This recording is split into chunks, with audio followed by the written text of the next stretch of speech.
कैसे हैं आप सब लोग। उम्मीद करती हूँ आप सब बिल्कुल ठीक होंगे। आज मैं हाजिर हूँ आपके लिए एक नई कहानी लेकर। उम्मीद है आपको पसंद आएगी। शहर के मौसम आज कुछ ज़्यादा ही खराब था। कड़कड़ाती बिजली और गरजते बादलों के साथ पिछले 2 घंटे से झमाझम होती बारिश की वजह से सड़कों पर हर तरफ पानी ही पानी दिखाई पड़ रहा था। आमतौर पर तो इस शहर का बाजार तकरीबन रात 10 बजे तक खुला रहता था, पर आज घनघोर बारिश और ख़राब मौसम के चलते दुकानों के शटर वक्त से पहले ही गिर चुके थे। साथ ही शहर के कई हिस्सों में बिजली भी गुल थी, जिस वजह से इस बरसते हुए पानी के बीच सड़क पर 4 पहिया वाहनों के अलावा सिर्फ कुछ ज़रूरतमंद एवं नियमित दिनचर्या वाले लोग ही आते जाते दिखाई पड़ रहे थे, वह भी छाते के साथ। इन्हीं चंद 4 पहिया वाहनों में से एक सरकारी गाड़ी शहर के नए पुलिस कप्तान राज दीवान की थी। दीवान का लखीमपुर जिले से 2 दिन पहले ही इस शहर में ट्रांसफ़र हुआ था और आज ही उन्होंने पदभार ग्रहण किया था। दिन भर शहर के कई थानों का भ्रमण और दफ्तर का काम निपटाने के बाद पिछली सीट पर बैठे एसपी साहब अब गहरी थकान लिए हुए अपने सरकारी आवास की ओर जा रहे थे। कार की ड्राइविंग सीट पर उनका सरकारी ड्राइवर एवं बगल वाली सीट पर गनर बैठे हुए थे, जबकि अत्यधिक थकान के कारण इस दौरान वह बीच बीच में हल्की झपकी भी ले रहे थे। तभी अचानक से ब्रेक लगाने की एक जोरदार आवाज़ के साथ एक झटके में कार रुक गई। एसपी साहब का सिर कार की अगली सीट से टकराते टकराते बचा। क्या हुआ मनोहर, ऐसे ब्रेक क्यों लगाया? एसपी साहब ने अपने ड्राइवर पर झल्लाते हुए उससे पूछा। सॉरी सर, पर कार के सामने अचानक से कोई आ गया था।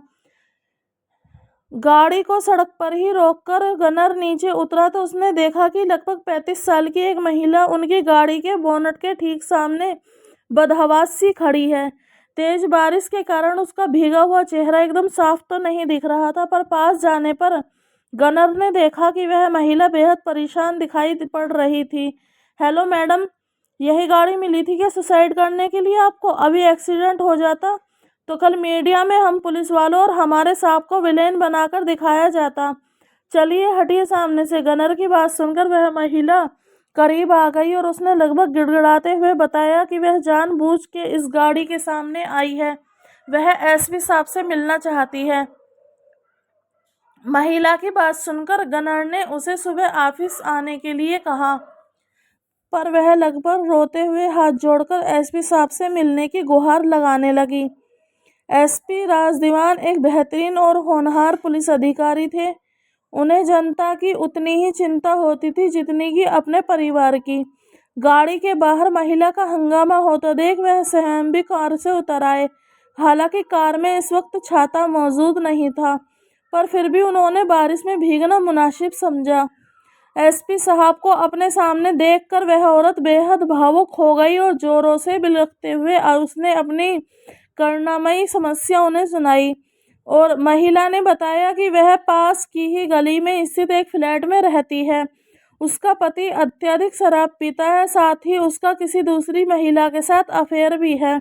उनका एक 7 साल का बेटा है। आज उनके पति ने उस दूसरी औरत के साथ मिलकर उसे और उसके बेटे को रास्ते से हटाने की योजना बनाई। उन्होंने फ्लैट के ही एक बंद कमरे में उसे और उसके बेटे को बंद करके किसी जहरीली गैस का रिसाव सारे कमरे में कर दिया, जिससे कि दोनों की मौत एक हादसा लगे। अंतिम समय में किसी तरह से खिड़की के रास्ते वह तो बाहर निकलकर भाग आई, पर उसका बेटा अभी भी उसी कमरे में अंदर बंद है।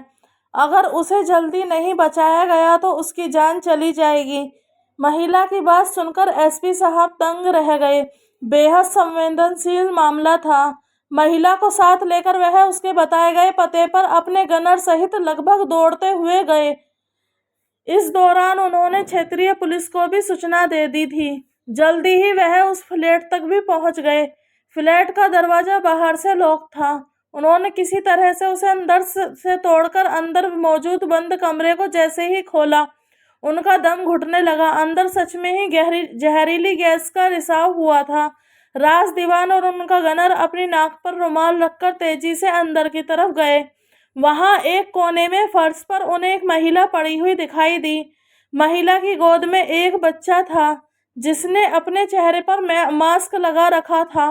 महिला ने उस बच्चे का सिर अपने आंचल में ढक रखा था। शायद इस कमरे में एक ही मास्क मौजूद रहा होगा जिसे इस महिला ने अपने बेटे को पहना दिया होगा और खुद बिना मास्क के ही जहरीली गैस से संघर्ष कर रही होगी। एसपी साहब ने दोनों को खींचकर कमरे से बाहर निकाला। बच्चा शायद मास्क लगाए हुए था, इसके लिए उसकी नब्ज अभी भी चल रही थी, पर उसके साथ जो महिला थी वह मर चुकी थी। पर जैसे ही राजदीवान का ध्यान उस महिला के चेहरे पर गया, उसे एक जोर का झटका लगा।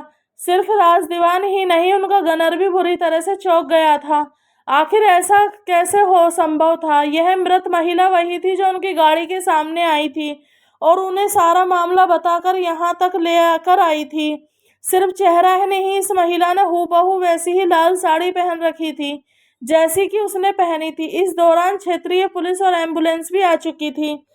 एसपी साहब तेजी के साथ दौड़ते हुए अपनी फूलती सांसों के साथ उस फ्लैट से बाहर निकले और चारों तरफ महिला को तलाशने लगे जो उन्हें यहाँ तक लेकर आई थी, पर वहाँ दूर दूर तक कोई भी नहीं था। कुछ ही देर बाद बच्चे को एम्बुलेंस से अस्पताल ले जाया गया, जबकि उस महिला के मृत शरीर को पोस्टमार्टम हाउस ले जाते वक्त चुप से खड़े एसपी साहब की नजरें उस महिला के चेहरे पर थी। एक बेहद गहरा सुकून उसके चेहरे पर दिखाई दे रहा था। शायद वह सुकून अपने बेटे को बचा पाने का था, भले ही इस प्रयास में उसकी खुद की जान चली गई थी। ऐसा बलिदान, ऐसी निस्वार्थ ममता एक माँ के अलावा भला इस संसार में दूसरा कौन कर सकता है? मृत्यु के बाद भी जिसकी ममता, जिसका दुलार अपनी संतान के लिए जीवित रहता हो, उस माँ की तुलना भला कौन कर सकता है? उस माँ ने अपने जीवन के अंतिम क्षणों में भी खुद की चिंता किए बिना अपने बेटे को जीवनदान देने का पूरा प्रयास किया था। उसे बचाने की कोशिश में वह खुद तो चल बसी थी, मगर उसके दिल में मौजूद बेटे को बचाने की ममतामयी जिद उसके मरने के बाद भी जिंदा थी। और उसी जिद के चलते शरीर छोड़ चुकी उस माँ की आत्मा का भी बस एक ही लक्ष्य था, बेटे को बचाना। माँ ममता का ऐसा अनोखा किस्सा अपनी आंखों से सजीव देखकर एसपी दीवान की आंखें अगले कई दिनों तक आंसुओं में डूबी रही। उन्होंने उस महिला के हत्यारे को बहुत जल्द जेल की सलाखों के पीछे पहुंचाकर अपना कर्तव्य तो पूरा किया ही, साथ ही उस मासूम बच्चे के स्वस्थ होते ही उसे गोद लेकर एक माँ की तड़पती हुई आत्मा को भी अथाह सुकून देकर उसे भी मोक्ष की प्राप्ति दिलाने में मदद की। मुझे उम्मीद है कि आपको कहानी बहुत पसंद होगी। अगर कहानी अच्छी लगी है तो लाइक और शेयर ज़रूर करें। धन्यवाद।